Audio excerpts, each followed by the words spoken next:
join me tonight, and the topic of tonight's, or perhaps today, or perhaps morning, depending on where in the world you are. It's super dark now here in Sweden, it's late evening.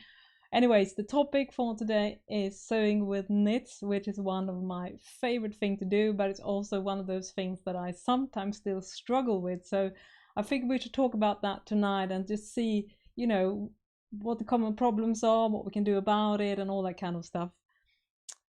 Hello, everyone. Judy, hi. Christopher, Greg, Gail, Cheryl, Kitty. Hi. Hi, everyone.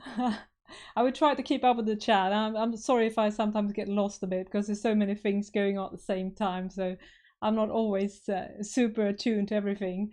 Anyways, what I plan to start this chat with is actually telling a little bit of a story that my first and very much failed attempts when it comes to sewing with knits. I did my first top in knits when I was 15 years old, and I will show you because I still have that pattern, so you're going to see it now.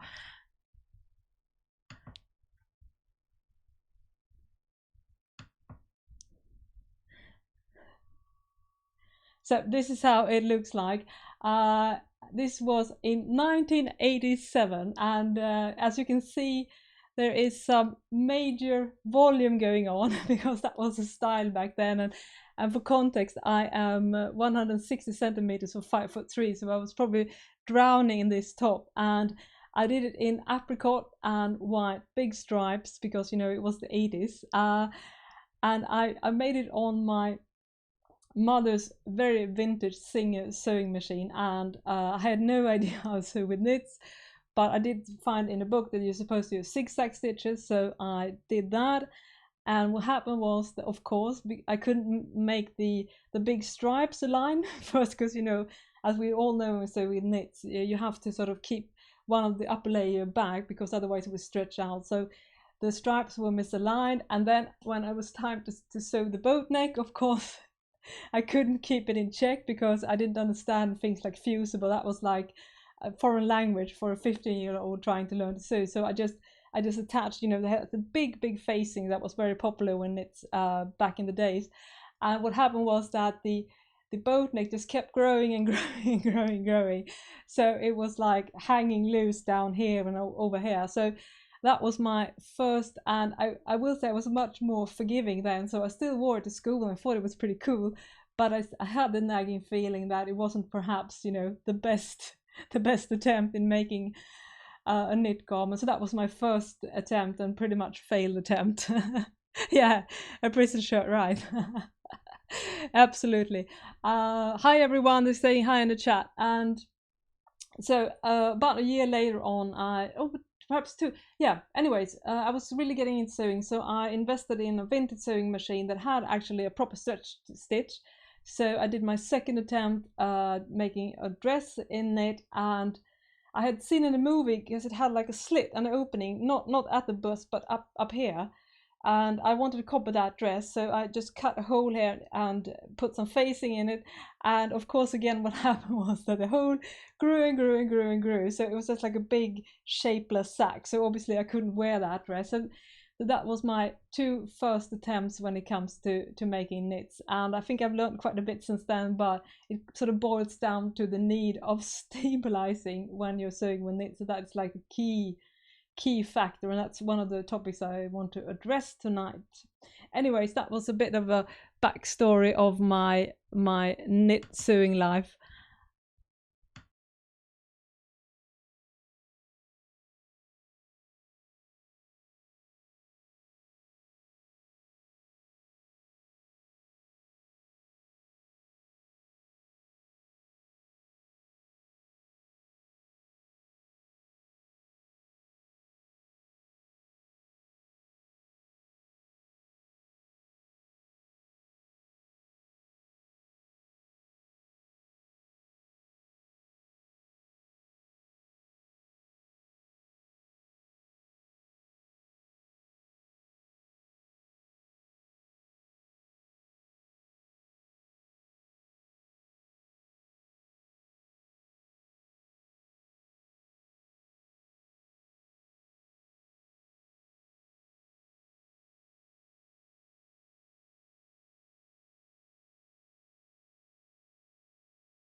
Can you hear me now? Okay, well, I think I fixed the sound now. I think you can hear me now. Oh, God, it was the same last time. I had some real issues with the sound, and I thought I had solved everything, but apparently I didn't. Anyways, back to tonight's topic. Thank you so much for being so patient, and I'm a bundle of nerves just starting this live stream because it's so many things that can go wrong. Anyways, the topic of tonight, as I said, is sewing with knits, and on the poll I did, 52% of you said that a regular sewing machine is enough when it comes to sewing with knits, and 48% said that it's not enough. And I would love to hear your take on that. Please tell me in the chat if you have what you all say. A sewing machine, the only thing you think you can do, I shouldn't say that, is a sewing machine enough for sewing with knits, or do you also think that you need a serger or perhaps even a cover stitch machine?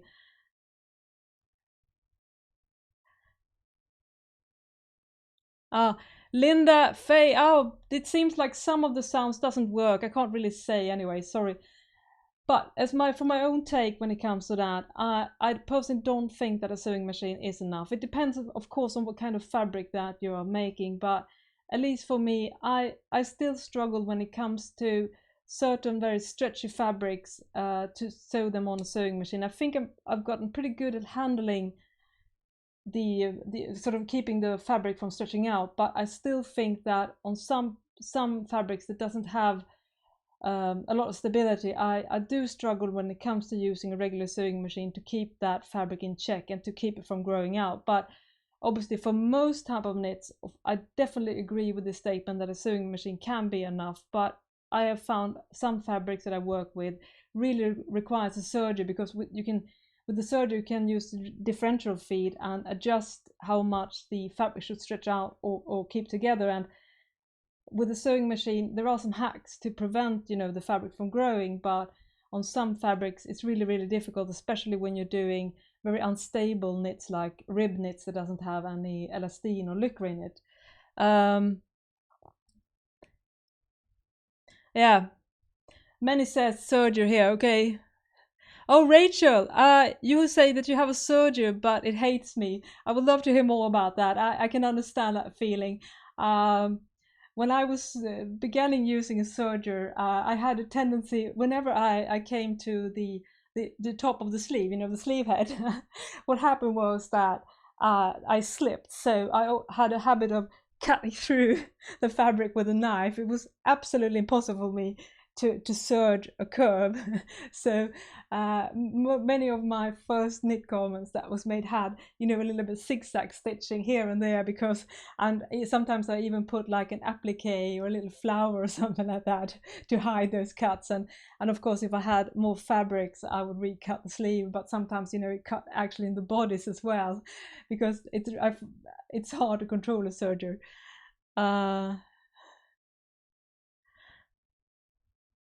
Yeah, Kathleen says it depends on what you're sewing and the results you want as well. And I think, in fact, that in some instances, I think you can actually do better with a sewing machine than a serger, because, as I said, the control issue, even if you do sew a lot with a serger, it still kind of can.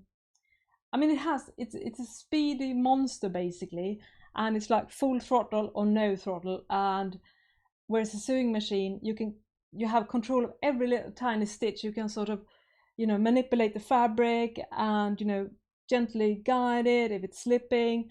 And on some trick instances I still use a sewing machine when I sew in like narrow corners and stuff like that, especially when I'm doing things like some activewear details, like hidden pockets in the waistband and stuff like that. I've found that I need to rely on a regular sewing machine as well, because I have much more control in those small cramped areas. So I wouldn't say that I would say that you do need a sewing machine as well when you're sewing with knits. Yeah,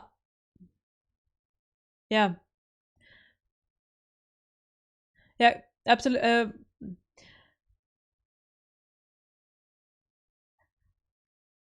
Okay, Judy says, I've invested in a lot of twin ballpoint needles and I made a lot of baby items. Yeah, I think this twin ballpoint needle is actually pretty great. And if you haven't already, I've actually done a video about how to hem stretchy knits, where I use tips for how to stabilize it, because you can actually achieve quite good cover stitch looking hems using the twin needle. As Judy says, it has to be a ballpoint, because otherwise you end up with a lot of skip stitches.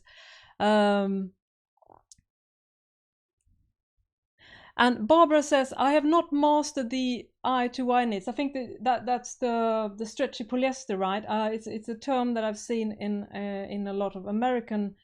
We don't have I think it's another word in Swedish, but it's like a synthetic polyliquor, very stretchy knits, right? If I'm not mistaken.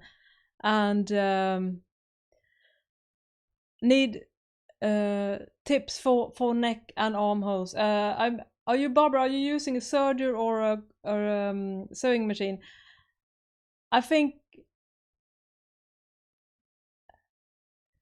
it's basically, if you're talking about how to finish them, there are a lot of ways to do that, and I wouldn't really recommend using facings because it's really hard to get right. It's much better to use some kind of binding. For instance, this is a t-shirt that I've done that I've used binding techniques, and sometimes you can do by just folding just like half a centimeter, or like I think it's 1/4 of an inch. You can just fold that and stitch it in place using a twin needle or a zigzag stitch.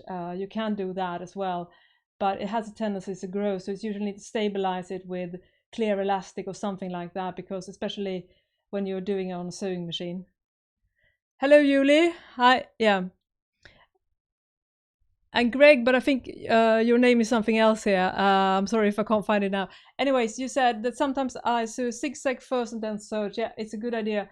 I think that I do that. I usually do hand basting if I'm unsure, and if you're hand basting, you can't like hand basting it tightly. So I always use big stitches with loose thread, so it's not really firm, because that gives me control to still, you know, move the fabric, but it keeps kind of still.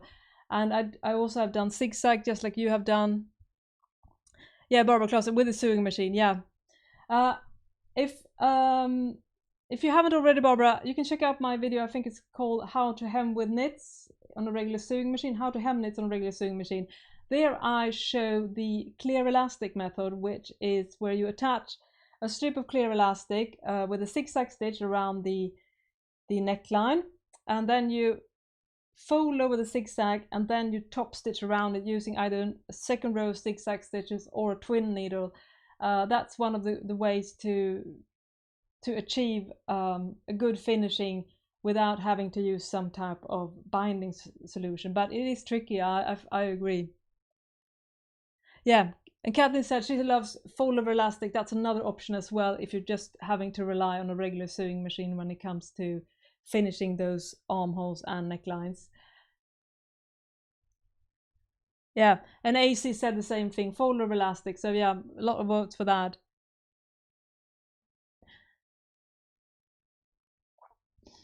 So that's some of the tricks when it comes to using a regular sewing machine. And another thing when it comes to sewing machine versus a serger is that you need to control the fabric. And I do have a couple of tips for that. One, this, I'm going to hold up a sharp object now to show you. I've done a video about this. I think I posted it on my Instagram page or my Facebook page, or perhaps both, and probably some other places too. And in that video I talk about. And what I do is that I hope you can see this now. What I do is that the upper layer of the fabric I gently push using the awl on the sewing machine, and that will mitigate. I think that's where I probably say, yeah, excuse in advance, because I know I would say a lot of English word wrongs. They just come up in my head, and sometimes I don't really know what they mean. Anyways, what I do is that I push the upper layer back to make sure that it's evenly fed, and this will actually do wonders if you're struggling with twisted seams, stretched out seams, and also just, you know, learning the proper way. I mean, with a serger or a cover stitch machine, you can actually stretch the fabric a bit, and usually I find that it helps even. But on a sewing machine, stretching out a fabric is a risky business, so you need to sort of really control it. I think that comes with practice. I know I'm not really an expert when it comes to sewing when it's on a sewing machine, but I mean, some people, they just intuitively know exactly how to control the fabric, you know, using their hands just to make sure that the stretch out thing doesn't really happen. As I said, I do prefer serger, but I know that it can be done.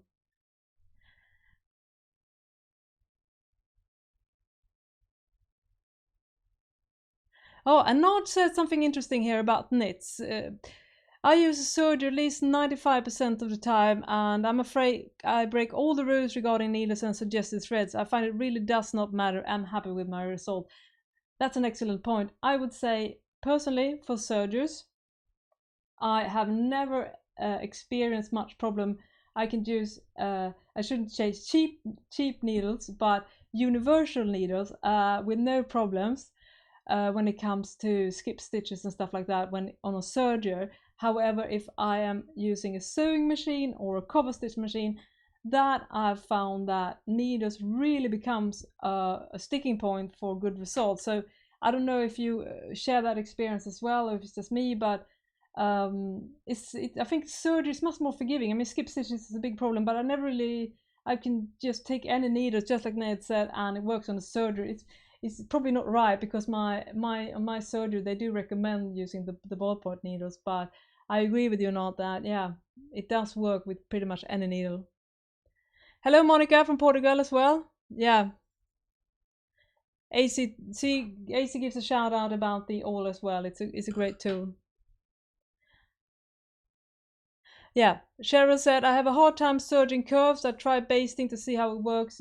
Yeah, do try the basting techniques and just give it time, because I think it was everything else. Sewing is a very, it requires learning a lot of motor skills, I think, and that's something I still struggle with to this day. And to learn, you know, how to guide the fabrics in different machines, and that is definitely comes with practice when it comes to serger, and just learning how to do it well. And while you're doing it, I do recommend, you know, using some kind of keeping together. And obviously needles is a risky business for a serger, so I prefer hand basting, as I said, but not too tight, and practice, of course. And anyways, that was about sewing machine. And the next topic I had, which is related to sewing machine, was I also had on my poll a question about this, and this is a walking foot, and it is sometimes recommended to use a walking foot when you're sewing with knits, because what the walking foot does, it adds pressure on the upper layer. As I said, the problem, it comes bigger problem when you're sewing with knits, that the upper layer feeds forwards and the feed hooks pushes the fabric back. So this walking foot is used for, you know, aligning stripes and squares and stuff like that for wovens, and I think there's some other uses as well. I bought it for that, but it also can, you know, with the added pressure and the feed, it could theoretically actually work for knits as well. I mean, it won't do like complicated stretch stitches, but it does have, you know, this pressure that might keep the fabric upper layer in check.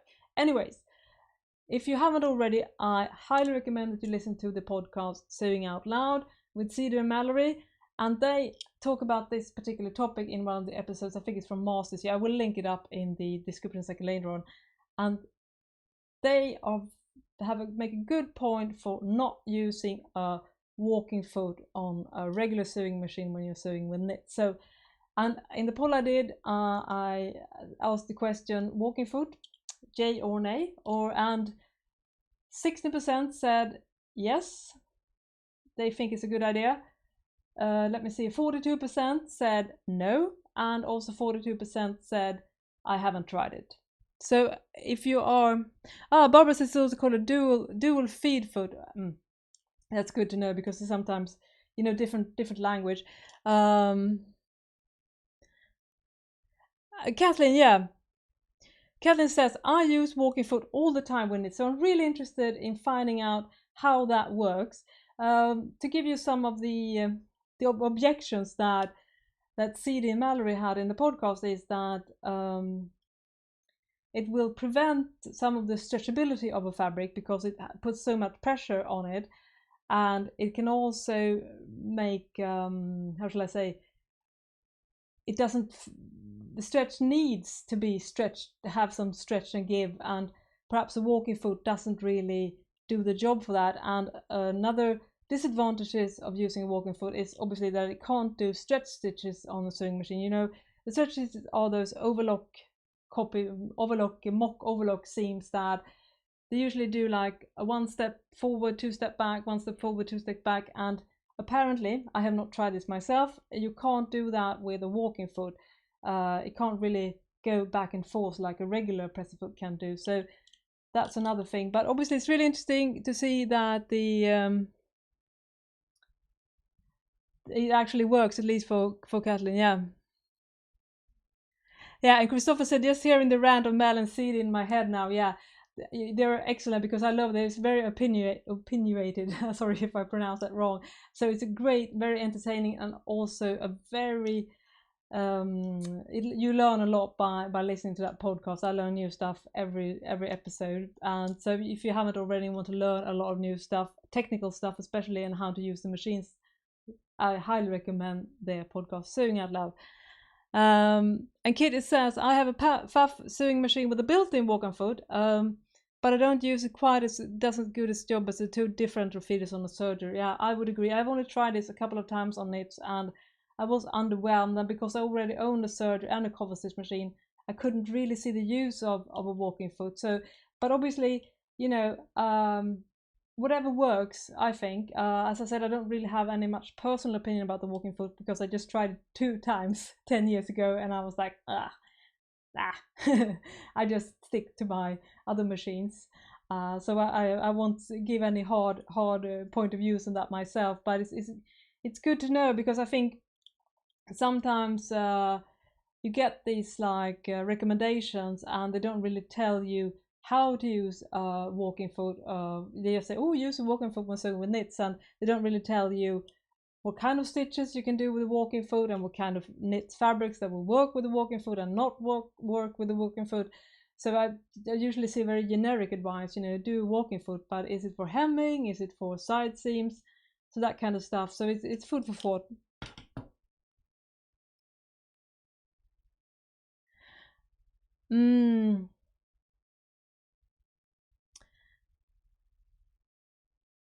Yeah, Kathleen also said, I've seen Penguin silhouette pattern using the Teflon foot, where you normally use for leather and vinyl. I do have a Teflon foot and have not tried it for knit, but it does make sense because it would perhaps remove some of the friction that, you know, presses the knits, the upper layer of the knits for. So I can see that could be a point. Yeah, absolutely. I need to try that.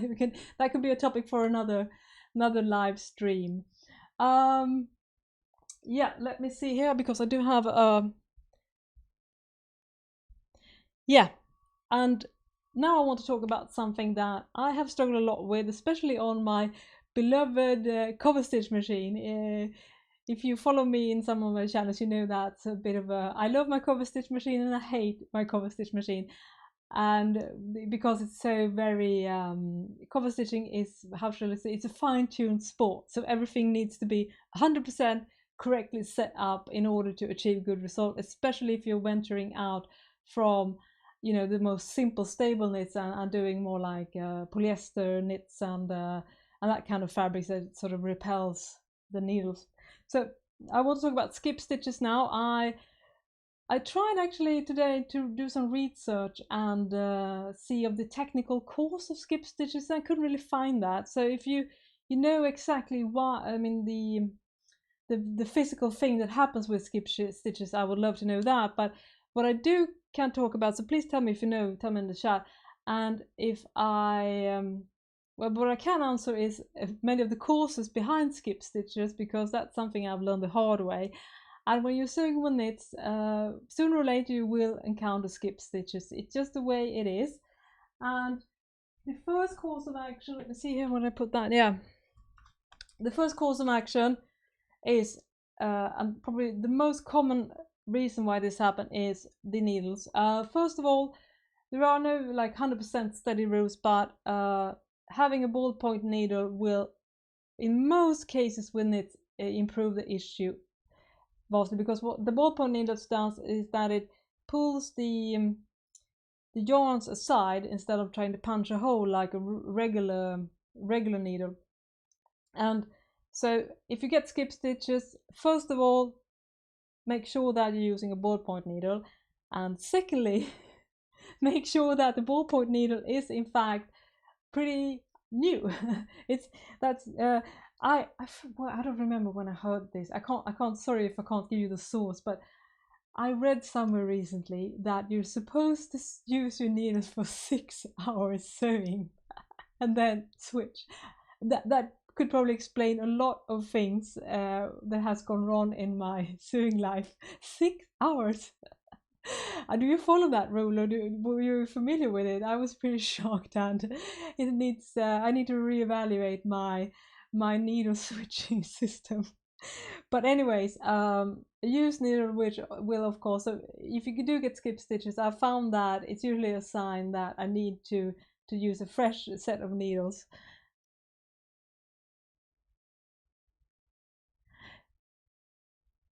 Let me see here.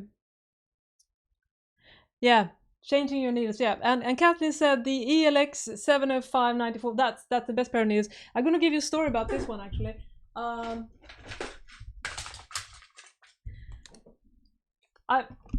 These are the needles that are generally recommended. They are called Schmetz, the brand, but there are some other. The ELX 705. This is for the cover stitch machine, and these are. I was buying some tools recently at the sewing machine store, and they had this in a sales bin, and so they called organ needles. I wasn't familiar with the brand before. I've seen it mentioned, I think, on some American sites. So I asked the seller if organ or Schmetz, which brand was the best one, and he said Schmetz. But I thought maybe I should at least try these, and he said you can have them for free. So he didn't find these as valuable, but I do think it's a common brand, so he might be biased in saying that Schmetz was better, but I haven't still tried the organ, but I thought it was fun to see another brand and see if it really is a difference, because I think it was a bit cheaper. Yeah. And Christopher says that the needle switching advice says that it sounds ridiculous. Consider that you have to change needles twice in a day in a real industry in that case. Yeah, I have no idea how often they change needles, but I would love to know. And obviously, because needles is quite expensive, so it will obviously be very it can sort of add up to the cost. As I said, I wish I was could remember the source. I mean, I feel a bit silly now, referring to something that I can't give you the exact source of, but it was some kind of sewing related site. So it wasn't like, someone talking out of the hat on a blog or something like that. But as I said, I am not sure if that is true. I do think that, a good needle, if you're buying high quality needle, will absolutely work longer than 6 hours. But if you do have some problems, absolutely switch.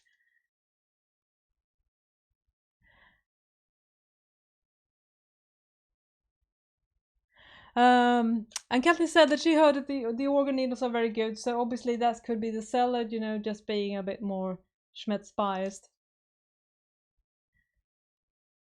Let me see here. Faye asks, and you please chime in as well here with your suggestions. Faye asks, how do I keep my overlocked seam tidy when I'm sewing on the round?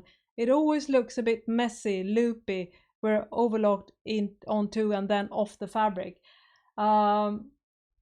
It does. What you can do, if you want to, is that you can actually not sew away, because usually when we're sewing a serger, we just do like a turn and then we sew up, so it doesn't look neat. What you can do is that instead of doing that, when you're sewing on the round and you're meeting up the initial seam, you can just release do the hand width, release the thread, I think that's correct, and then lift the presser foot to release all the tensions and stuff like that, and just, you know, pinching the seam and the threads, and then pull it away so you don't sew around, so you actually stop when you're still on the seam. You know, the trick here is to release the tension, to release the threads, and usually there are some, it can depends on your serger, but usually it's manually releasing it, you know, by lifting the presser foot and perhaps also doing a movement with a hand wheel. That will probably be explaining the instruction. That's how I do it, but perhaps there are other ways as well. I'm not really a serger expert.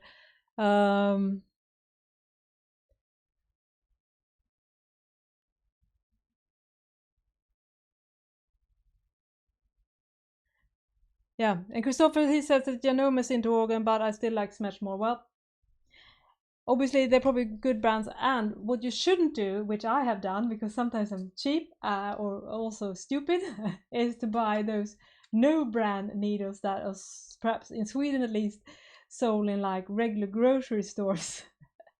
And they, you know, you need to wear glasses, big protective glasses, when you're working with those needles, because as soon as there is any type of resistance, you know, the edge will break. So they're not just bad, they're also dangerous. So I would not recommend going for the no brand route. I mean, they can do cost a pretty penny, the brands that we're talking about here, but it's definitely worth it. So don't do that mistake, because it's a dangerous mistake.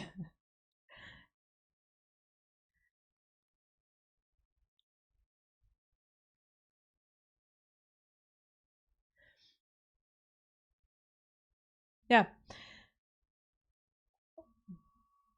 Anyways, and another reason for getting skip stitches, it depends on if we're talking about a sewing machine or a cover stitch machine, but another problem is that it can be something wrong with the tension, and it's one of those basic things, but you know, you should always thread your machine with the presser foot up to make sure that the thread is properly aligned with the tension plate. So that's another reason for getting skip stitches. And especially with the cover stitch machine, it can be a huge cause of skip stitches, just not being you know, making sure that the threads is actually in the right place and the tension is proper. Another thing that I find helps with skip stitches is, especially when it comes to the cover stitch machine, is actually increasing, for the most part, it depends on the product, but increasing the presser foot pressure. And I know that on a lot of newer sewing machines you can do that too, right? My machine, I've only only owned very old sewing machines, so I'm not really up to date with the functions, but from my understanding, right, you can actually adjust the presser foot pressure of many sewing machines now. And I suppose that would also help with that matter. Please tell me in the chat, because I'm sorry.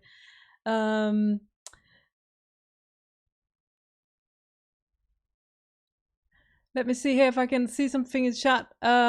Judith says, what size needle to use for the cover stitch machine? It depends. I would say that. My default size is 80. I think it's, is it 12? 80, 12, yeah.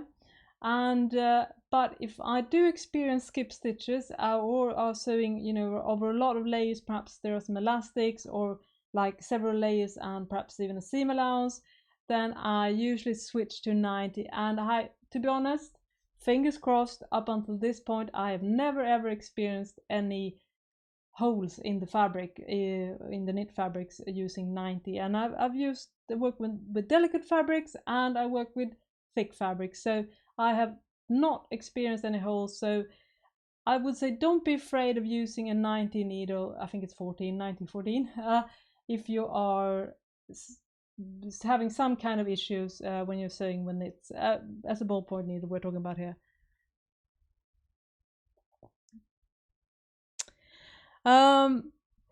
Kitty asks, let me see here.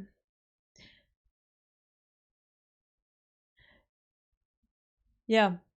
AC has a good suggestion here that rethread the machine and bobbin, clean up the lint. I know it's simple, but it can turn choppy stitching right back around. You know, I can tell you so many times that has been true for me as well.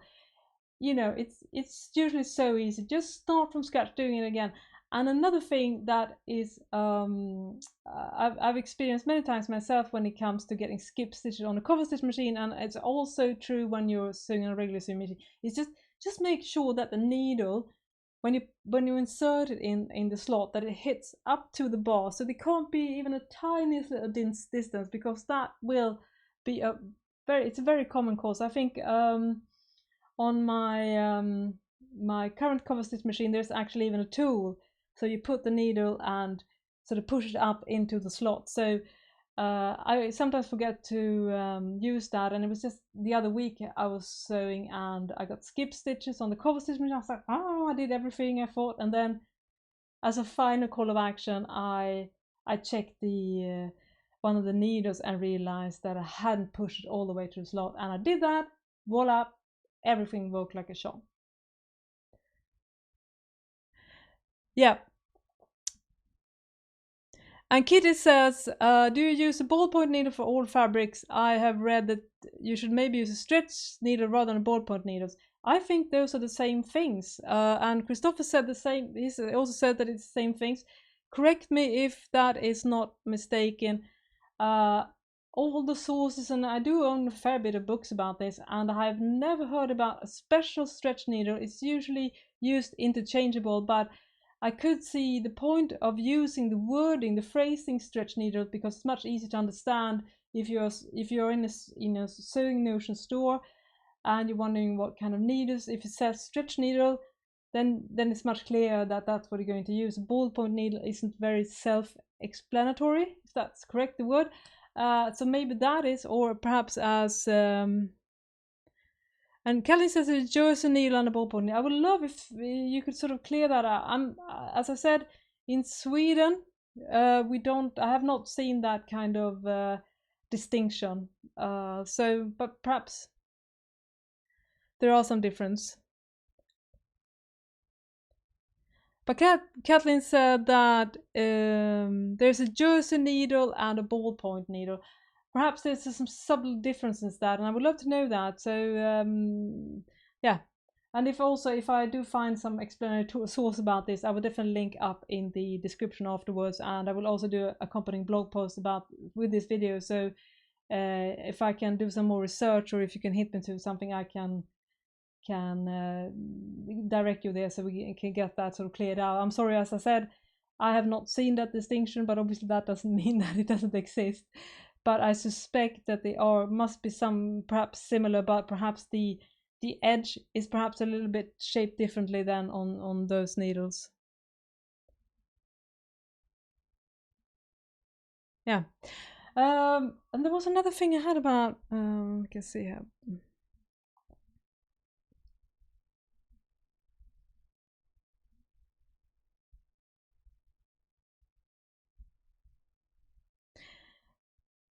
And when on my old cover stitch machine, when it comes to skip stitches, I use something. I'm not sure if I'm supposed to recommend it. I think it might wreak havoc on the sewing machine if you use too much. But on my old cover stitch machine, which was kind of useless, I had problems with getting skip stitches in the beginning when I just began sewing.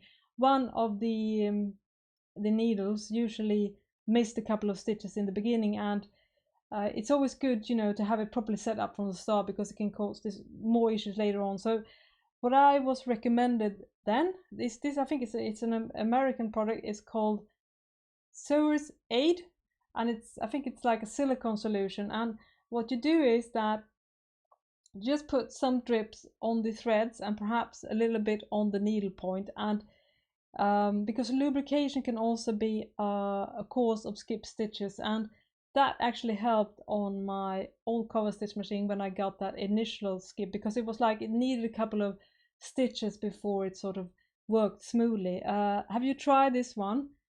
Ada, it's just basically some kind of a silicone oil. It's nothing magic really about it, but I'm a little bit unsure that perhaps if you use too much, it might mess up the machine, the parts in it, because it's not a proper oil lubricant, it's a silicone lubricant. But it did work, I should say that.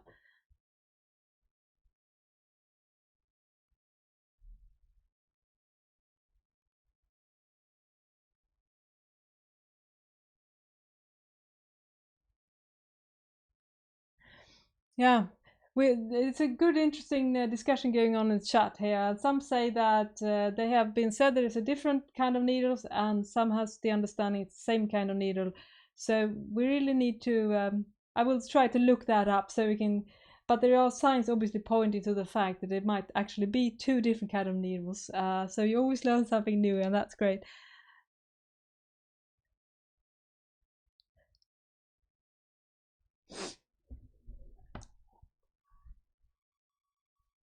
Yeah, DSLG says, I've heard that stretch needles are longer in the scarf area and overall than other needles and not as rounded as a ballpoint. That could make sense, yeah. But how do you know? Because as I said, sometimes ballpoint needles are referred to as stretch needles. So perhaps Jersey needle is what you're supposed to look for then. I mean, it is confusing, but that's fun about sewing as well, because you always learn new things, and obviously picking the right needle does make a huge difference. So if there's a particular needle for this purpose, it's good news, I guess, even though someone mentioned in the chat here, it's another expense.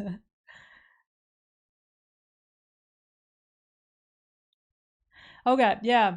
South Florida Vegan says stretch needle and ballpoint needle are the same, but jersey is different. So that's what we need to figure out then. Yeah, that makes sense. So there's a difference obviously between how the jersey needle is shaped and the ballpoint needle. I think I need to locate those jersey needles. Are they what brands? Can you what brands make those jersey needles? Is it something common perhaps that we can get here in Sweden so I can try that out and see if it works?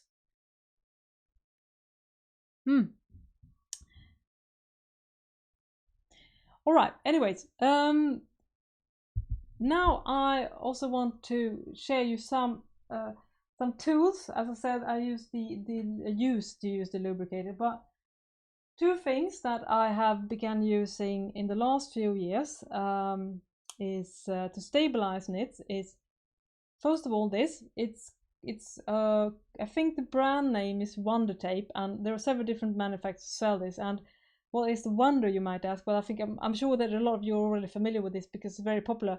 But what it is a double sticky tape that you attach to the fabric.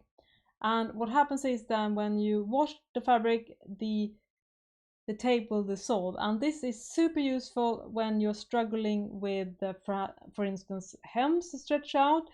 And if you're like me, and sometimes I try to do shirts and stuff in knits. For instance, I've done several shirts with a proper collar stand and a collar, and that is I've found that this is really good for that kind of detailing because it really keeps the fabric in check, and it's also good for other things. I've begun using it for when I'm sewing waistbands on trousers, because that's another area where I struggle, getting the inside, evenly sewn so it looks as nice on the inside and outside. So that's a really good. I'm sure that you already many of you use it, and I have no bad experiences with it so far, so I feel confident in recommending it. And Kathleen says it's great for applying zippers as well. Yeah, excellent idea. So I think if you're going to buy a new, and not perhaps a little bit expensive, but not too expensive, because it do last a long time. It's a big roll. I think you should look into buying this Wonder Tape. I think Dritz has it, Prim has it, and probably some other brands as well. I'm sure it's the same tape. It's just different brands and perhaps different pricing. And my former question there was about the brand of jersey needles, and apparently Schmetz has that, and Schmetz are available in Sweden. So I will check them out and come back with a report when I've tried it. Thank you so much for clearing that out. And another thing that I was part of a, let me see here if I can say that in English. A sewing weekend earlier this year. No, yeah, it was earlier this year. Yeah, around early in the beginning of the year, and I was struggling doing, as I talked about before, I was doing a polo shirt with a collar stand in doing stretchy rib knits, and a fellow sewist there borrowed this, and this is a washable basting glue.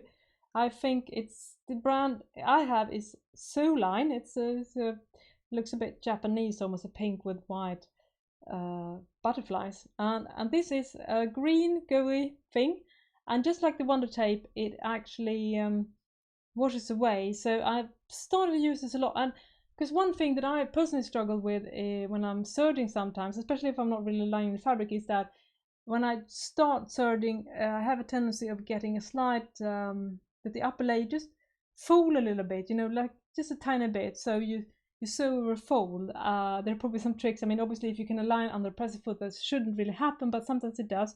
So what I do is that I use this to just attach the fabric layers, just keep them straight, usually in the beginning and the end. So this is a product I have also no bad experience with so far. It's kind of weird that it's blue, but I suppose that's because it should be visible that you're using it. But it has washed away, and in my instances, if you had any bad experience about the blue color, please tell, because that's good to know. So I would definitely recommend this if you're sewing with knits and have problems with, you know, fabric sliding and stuff. You just need to like put a little bit of this. You can also use, I mean, regular stick glue. Before I was introduced to this one, I used regular stick glue because that's also washable, so you don't really have to use this one. But I do prefer that it has a very small pen edge, so it's a bit easier to work with, because usually stick glues are a bit bigger. So yeah. And Virginia says, I use glue sticks. Absolutely, that's okay. Just as I said, it's washable. I have no bad experience with that for like the last 10 years. Before I was introduced to that, I used regular stick glue, and obviously that is a cheaper option as well. Yeah, and Kitty says, so Wonder Tape isn't a permanent stabilizer for shoulders and stuff like that. No, this one is washable. So if you're stabilizing the shoulder seam, you need a different kind of tape. Clear elastic is obviously the most common way to do it, but for instance, this is okay, now, and I'm gonna try to speak German and making a bigger embarrassment of myself here. It's called Vliseline, I think. The brand, it's Freudenberg. This is a fusible stabilizing tape, and it's cut on the bias, but in the middle it has like a chain stitch, so it has some stretch, just a little bit, but it's also stable. And this is, if you want to stabilize your shoulder seams, and obviously this is excellent for necklines, you know, it doesn't really depend if it's knits or woven. You just iron this on, because as you can see, it really shapes well because it's cut on the bias. So this is an option, but this is obviously not washable, but I highly recommend you to get this.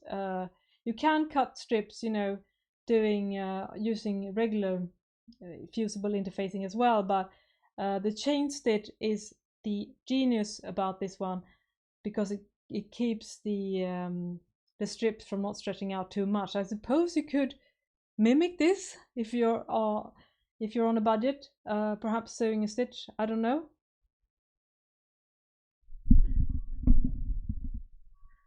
Okay, did the sound go away now?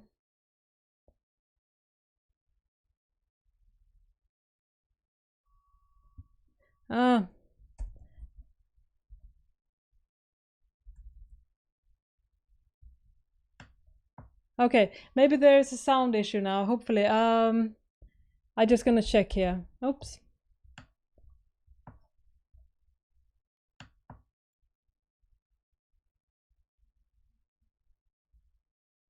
Yeah. Oh, excellent. The sound seems to be working. Thank you. You know, I'm just inside. I'm like a nervous wreck because there are so many things that sort of needs to work out. But at least the stream has been going now, except for the initial hassle there. So I'm sorry about that. Yeah, I will absolutely link up the name of this, and hopefully it does. It perhaps is not available worldwide. That's a bit of a bummer, because I think it's the best one.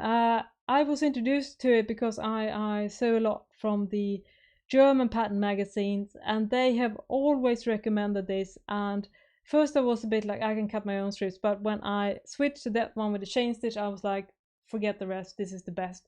It has perfect amount of give, a little bit of stretch, but not too much.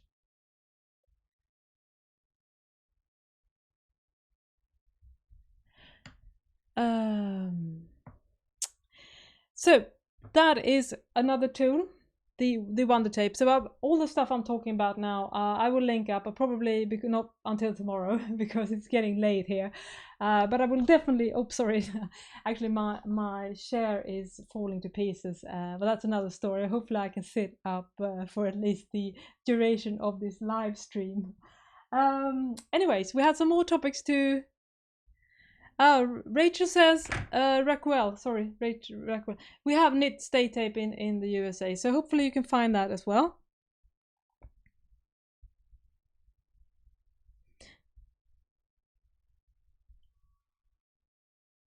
Well, and the next topic I wanted to chat a bit about is that sewing with knits can actually be super hard sometimes. And I just wanted to give you a bit of my sort of least favorite knit. And it's this. There are many versions of this. I'm not sure how it looks internationally, but in Sweden it's a very popular material. And this one is, in fact, it's organic cotton. It's so soft. It's a gorgeous unbleached color. When I saw it in the fabric store, I was like, because I do try to buy organic cotton as much as I can. But this is a typical fabric that is super problematic to sew because it's just natural fibers, no lycra, no elastine. So what happens is that it grows and it grows and it grows and it grows. So you can't really hem it in a nice, neat manner. One, you can either leave the seam raw, or you can do. Oh no! Now you need to help me finding the proper English word here. Scallop. When you do like a rolled.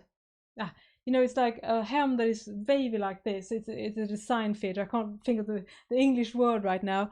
But the kind of wavy seam you can sometimes see, on camisoles and stuff like that. You can do it on serger, and you can also perhaps do consider it's a wavy rolled hem. Basically, you can do that, but it doesn't really stop there, because even if you did manage to sew a garment of it, it will keep on growing on your body. And that was happening when I did underwear set, and it was like when the day was over, it was like. So that will be my tip. If you're seeing this kind of knits, do test them in stores if you're buying in a physical store, or if you're having gotten a sample, is to try these fabrics and see if they recover. Because if they don't recover, or if they feel like very unstable, I would strongly advise against buying it. I'm sure there's some purposes, but I mean, obviously, it's just to say it's not really about sewing it. It's also how they will wear on your body. So if this fabric is like a dream to wear against the skin, but if you do panties of these, they will they will like grow 100% until before the day is over. So that's my least favorite knit to work with. Rib knits in natural fibers. Wool can work, but when it's cotton and also sometimes rayon, they are usually really, really hard to work with. Lettuce hem, thank you so Florida. Vegan lettuce hem, yeah, I couldn't find that word, thank you. Yeah, and Christopher said lettuce hem, yeah. Yeah, I did say wavy. It's sometimes hard because when you're like me, mixing two different language, it kind of get confusing in the head sometimes, because not today these days obviously I write in English and I speak in English, but obviously in my private life I speak Swedish, so when it comes to sewing terms and stuff like that, it kind of get jumbled up sometimes in my head. Yeah, bamboo grows too. Yeah, those natural fibers, wonderful to wear against the skin, but can be a nightmare to work with. So you need to be mindful of that. So just don't be lured by the wonderful feeling of the fabric, because that can also be an indication of that it won't actually be nice to work with.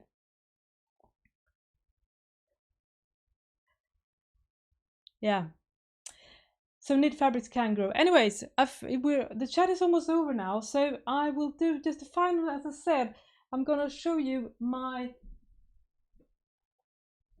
give you a bit of a sneak peek. I'm currently working on a mini workwear collection, so I have been sewing a lot with knits, and I don't know how much I can. Maybe I can roll back here so you can see if I can.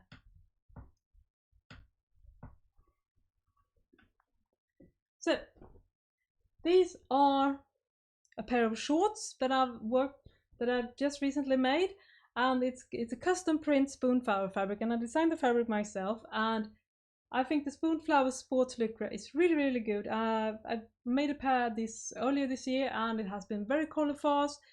Does perhaps let go a little bit when you're working out, but still really good. And I've also made a pair of matching leggings that looks like this. I just want to save time, so I wasn't sort of having to switch thread and needles and stuff like that all the time.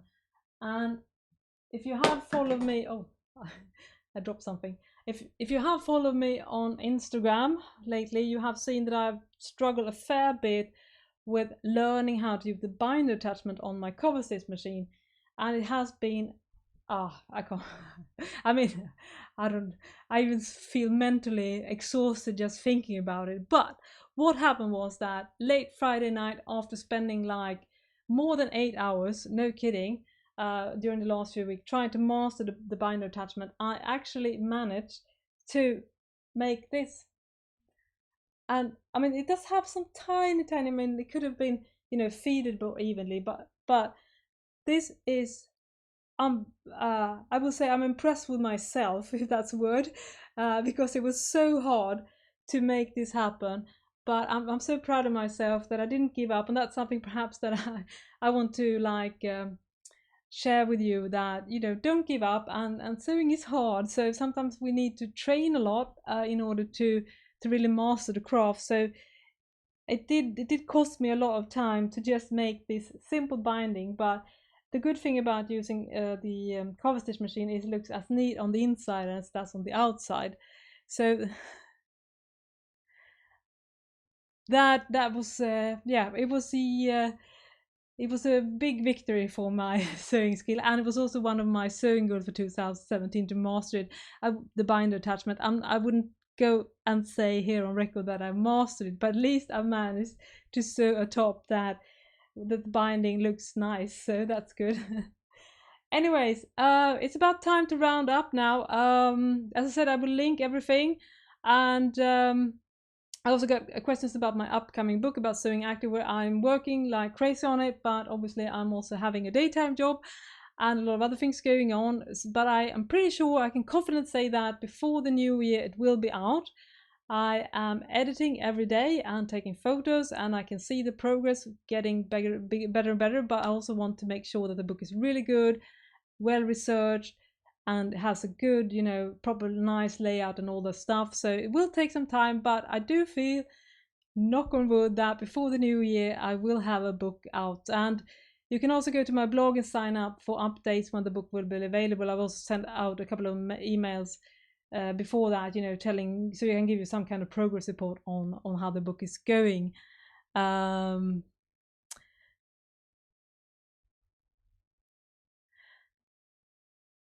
thank you for everyone who says looking forward to my book. I'm very excited that you're excited as well. And as I said, I also got, when I first talked about the book, I also got some good suggestions on topics that will also be covered in the book. So I am really looking forward to share more about that when I have more to share about it. As I said, I know now, I feel confident saying that it will in a couple of months' time, I can sort of see the end of that tunnel. So it has been, I'm working really hard on that book, let me tell you. Also, Virginia asked if I prefer one brand of thread over another one. I would say that living in Sweden, and Christopher, who is in the chat as well, a fellow Swedish sewist, perhaps has another version of this, but I would say that it's really hard to find good serger threads in Sweden. I have been told that the Maxi-Lock, is that right, is perhaps one of the best. Have not seen that one in Sweden. I usually buy, you know, thread wherever I can get it, but perhaps the best one is Sewline by Gutermann.